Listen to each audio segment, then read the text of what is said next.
4. Thanks for joining us here on 9 News Watch. It is election night, and we just spent the last few minutes chatting with 9 News political reporter Marshall Selinger for a bit more of an idea about some of the specific races statewide in terms of some of the propositions. Now joined by 9 News reporter Jeffrey Meckles for more insight here on the school board races specifically. And there's been a lot of interest on that, both at the national, state, and municipal level about that here over the last few weeks.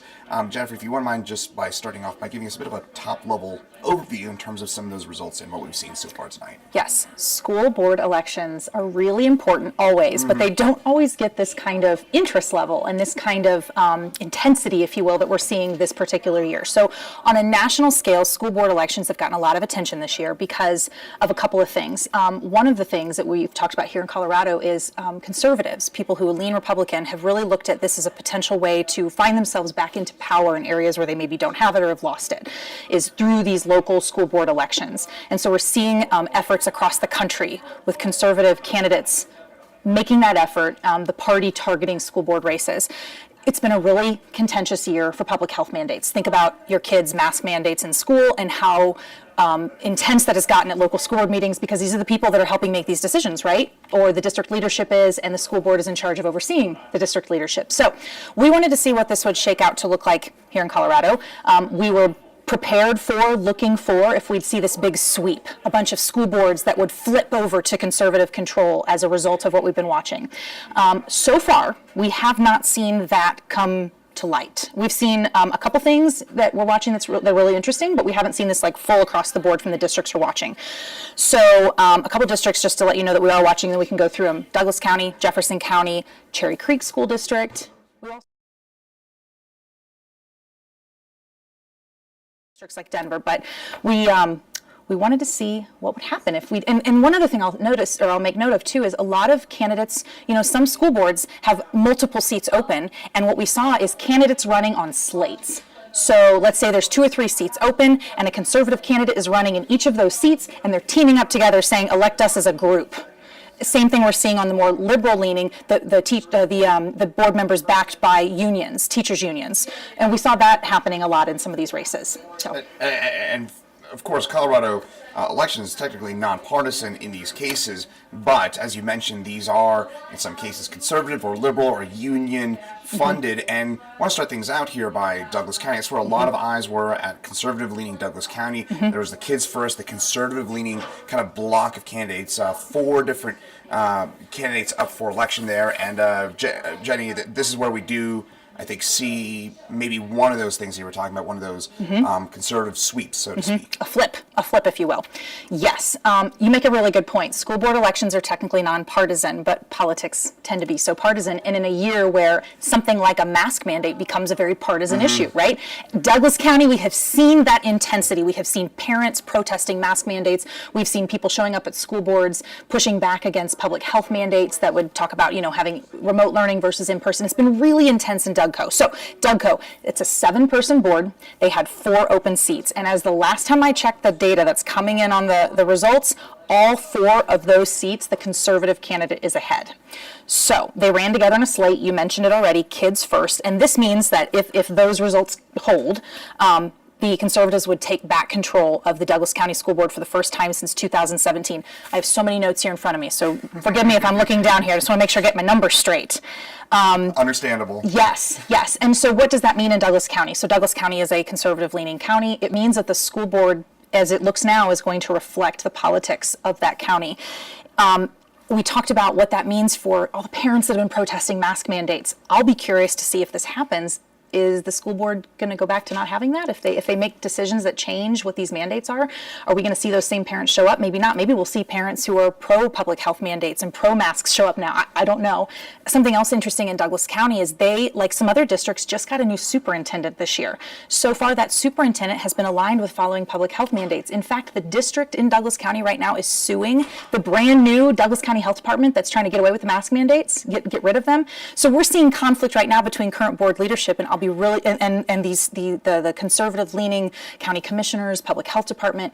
It'll be really curious to see what happens if the school board now reflects the same politics as these other governmental bodies, and how that maybe changes leadership, what we see at the school board meetings, all of that moving forward in Douglas County. So the very short answer to the long question, right? So far we're seeing this happening in Douglas County, this conservative turnover, but I don't know about the rest of these counties we're tracking so far. And that leads us into Yes. Jeffco, where we did have that. That used to be the county where we did, going back into the early 2010s, we did have a very conservative school board there and did have, again, a bit more, I suppose, activism would be the way to put it.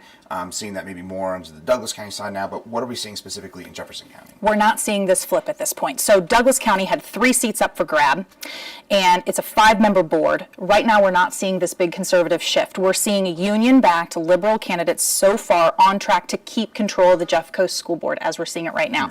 The slate of the union-backed candidates in Jeffco, that was called the Jeffco Kids Slate. To your point, Jeffco last was in conservative control back in 2015. From what we're seeing right now, that doesn't look like we're going to see a shift in that county. So that'll be kind of interesting. That's a county we were curious about because of its history. And Jeffco used to be kind of the political bellwether county here in Colorado. That has shifted as Colorado and Jeffco kind of drifted left. But again, that's maybe a bit more political here. But specifically, the school board's not seeing that kind of dramatic shift yet, or based on the preliminary results there in Jeffco. Based on what we're seeing so far, it doesn't look like we're going to see this big ideology shift in the Jefferson County School Board. But, you know, just like Dougco and a lot of other places, we saw a lot of controversy and intensity, right? We saw parents showing up for, again, protesting mask mandates, protesting the kids when they were learning from home remotely, as opposed to like people wanting to bring kids back into school. Sometimes those people didn't fall necessarily on political lines, but we definitely saw intensity as well in all of these school districts, really. So right now, Jeffco looking like it's going to maintain the status quo. And then Cherry Creek, Yes. Another school board race we were watching for, not only for maybe some of those shifts in ideology, but one specific candidate as well here. Yes, one specific candidate in that district was making some headlines recently. So first I'll say, let me pull up my notes on Cherry Creek. Cherry Creek was not in a position where we expected them to see a full-blown shift because they just didn't have enough seats up for re-election. That is a 5-seat board. There were 2 seats up for grab. And so there was never going to be this situation where we saw a total flip there. But we wanted to see kind of how it boiled down. So as of right now, Cherry Creek Schools has once again, the union-aligned candidates also on track to win those races, which means, again, we would maintain status quo. There was a particular candidate, Shume Navarro. We heard about her. She made a lot of headlines, conservative-leaning, supported a lot of QAnon theories, got involved in a lawsuit because she said she couldn't wear masks during school board forums, and she ended up winning her fight on that front. She, at the last time I checked, was number 3 in a 3-person race for that particular seat. So she's not only is she not leading, she was number 3 out of 3. Last I checked on the results for her so far. But again, that was another situation. We had 2 candidates running on a liberal union-backed slate, 2 running on a conservative-backed slate, 3 if you count Shume. We're not seeing that takeover. Okay, so not seeing that in Cherry Creek. Nope. And then I guess the final one where we're not maybe tracking so much for those conservative, liberal sorts of flips. We're tracking for the exact candidates and whether we're getting union back here now would be in Denver, where we do have a couple seats up. Yes, so Denver has 7 seats total, 4 were up for election. So of the 7, the 3 people who were not running for re-election in Denver, all are union-backed members that were elected in recently. So there was this big flip a couple years ago in Denver to a more union-aligned school board anyway, and the question was going to be, is that going to hold here? Are we going to see more people coming in that are more education reform-minded in Denver? We're still waiting on more data, more results from Denver. There are a couple I've seen so far that are pretty close, but as of the last dump of results I got, of those 4 seats, all of the people that were ahead were union-backed as well, which would mean Denver stays firmly in union control if those results hold. Yes, okay, so the 4 union-backed candidates in Denver would be continuing on. Yeah, it would be essentially where ideology stood before the election would likely continue after the election. Things that we would see decisions around, all sorts of things. But yes, so right now Denver appears to be, as the results are coming in, staying with a union-aligned board.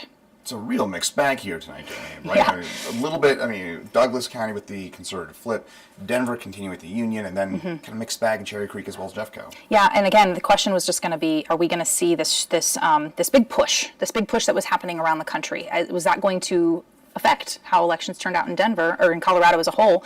And there's a lot of school boards, so we've got a lot of things to keep an eye on. But right now, these ones in the metro that were in question, we wanted to see where they land, and we're not seeing an across the board shift.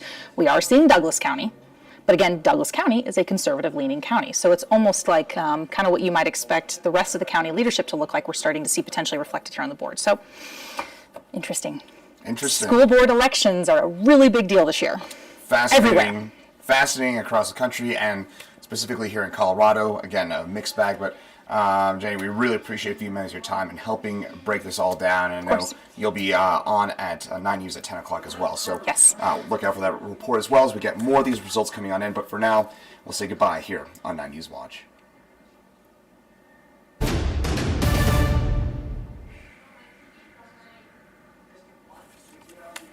Clear?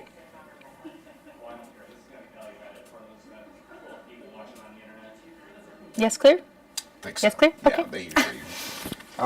Thanks. I hope that was somewhat clear. I know there's a couple times where I was really rambling and trying to keep my district straight.